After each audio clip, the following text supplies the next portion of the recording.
గర్భిణి నుంచి గర్భం వెళ్లే రోడ్డు దుస్థితిని గమనించిన కూటమి ప్రభుత్వం 7 కోట్ల నిధులతో నూతన రహదారి నిర్మాణానికి అంగీకారం తెలిపింది. సోమవారం జరిగిన కార్యక్రమంలో ఎమ్మెల్యే కిమిడి కళా వెంకట్రావు భూమి పూజ చేసి పనులను ప్రారంభించారు.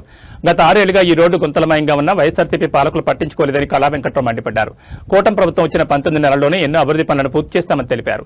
దేశంలో ఎక్కడా లేని విధంగా 4,000 పెన్షన్ ఇస్తూ సుమారు 60,000 కోట్ల రూపాయలను ప్రజలకు పంపిణీ చేసిన ఘనత సీఎం చంద్రబాబుకే దక్కుతుందన్నారు.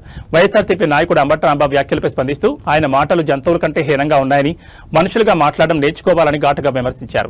ఈ కార్యక్రమంలో మాజీ ఎమ్మెల్యే గద్దె బాబురావు, కొచ్చరపాటి త్రిమూర్తులు రాజు, జనసేన నియోజకవర్గ ఇన్ఛార్జ్ గిరి శ్రీనివాసరావు, దాసరి శివప్రసాద్ తదితర కూటమి నాయకులు పాల్గొన్నారు. మొదటి ఫేజ్ ఈ రోజున శంకుస్థాపన చేసుకోవటం చాలా సంతోషంగా ఉంది అని చెప్పి మీ ద్వారా తెలియజేస్తున్నాను. గత 6 సంవత్సరాల నుంచి ఈ రోడ్డుకి అతిగతి లేకుండా ఉండిపోవడం వల్ల ఎలక్షన్లో కూడా అడిగారు.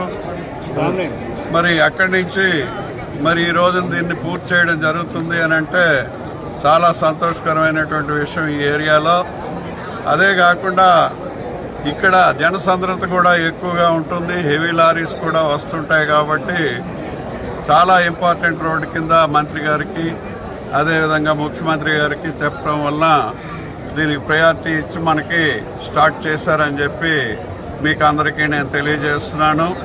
3.5 కోట్లు ఇప్పుడు వచ్చింది. మిగతా సెకండ్ స్పెల్లో ఆ 3.5 కోట్లు కూడా వచ్చి మొత్తం 15 కిలోమీటర్ల రోడ్డు పూర్తవుతుంది అని చెప్పి మీకు అందరికీ నేను తెలియజేస్తున్నాను.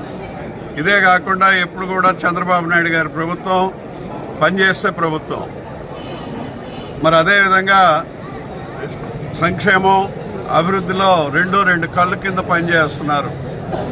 మరి ఈ రోజున సంక్షేమంలో మన గవర్నమెంట్ వచ్చిన తర్వాత నిన్న ఇచ్చినటువంటి పెన్షన్స్ని మనం తీసుకుంటే ఇప్పటి వరకు 60,000 కోట్ల రూపాయల పెన్షన్లకు ఇచ్చారు.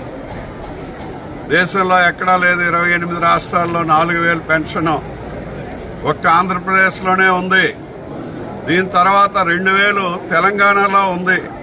తక్కినవన్నీ కూడా 26 స్టేట్లు 1,000 రూపాయల లోపునే ఉన్నాయి. మరి ఈ రోజున 60,000 కోట్ల రూపాయలు 2 సంవత్సరాల్లో దగ్గర 19 మాసాలకి 60 కోట్ల దగ్గర ఇచ్చారని అంటే 60,000 కోట్లు మరి ఎంత ఏంటి ఆయన సంక్షేమం కోసం ఆయన చేస్తుండేటటువంటి కృషి మనకి ఇందులోనే కనిపిస్తుంది. అలాగే రోడ్లకు పక్కన ఇచ్చుకుంటూ వస్తున్నారు. ఇలాంటి పరిస్థితులన్నీ చూస్తే మరి కడుపు తరుక్కుపోయి పవర్ లేకపోతే వైఎస్ఆర్ కాంగ్రెస్ పార్టీ, గతంలో కాంగ్రెస్ వాళ్ళు అలాగే ఉండేవారు. వాళ్ళే ఈవేళ మేకవని పులి కప్పుకొని వైఎస్ఆర్ కాంగ్రెస్ పార్టీ అని పేరు.